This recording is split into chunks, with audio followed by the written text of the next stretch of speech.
ছুটিতে আসবো, ছুটিতে আসবো এই কথাটা যখনই শুনি মনের মধ্যে এমন একটা আনন্দ হয়, আর শুধু দিনটা গুনতে থাকি যে কবে আসবো, কবে আসবো। একমাত্র যারা ফৌজি ওয়াইফ আছো তারাই কিন্তু সেই ফিলিংসটা বুঝতে পারবা। তো আজকে ওর ২ মাসের ছুটি কিভাবে যে কমপ্লিট হয়ে গেল। আজকে ওর ছুটি শেষ। এখন ডিউটি হইতাছে। তো এখন প্রায় ৩টা বাজে, ৭:৩০টার সময় ফ্লাইট।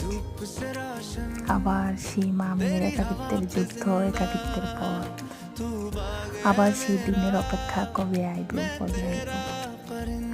তো এমন একটা ডিপার্টমেন্ট বলো, এমন একটা চাকরি ও করে যে একটা দিনও ধরে রাখতে পারি না যে আজকে না হয় নাই যেও, থেকে যাও। তো যাই হোক, যাওয়ার সময়টা তো স্বাভাবিক ওরও খারাপ লাগে। আর আমি সেই খারাপ, আমার যে খারাপ লাগে ওটা আমি ওকে বুঝতে দিই না। সবসময় ওকে হাসি মুখেই ওকে টাটা বাই বাই করি। আর যাওয়ার সময় আমি ওকে বাচ্চাদের মতো নিয়ে একটু ৳৫ ৳১০ ওর থেকে নিই। এটা আমার ভালো লাগে।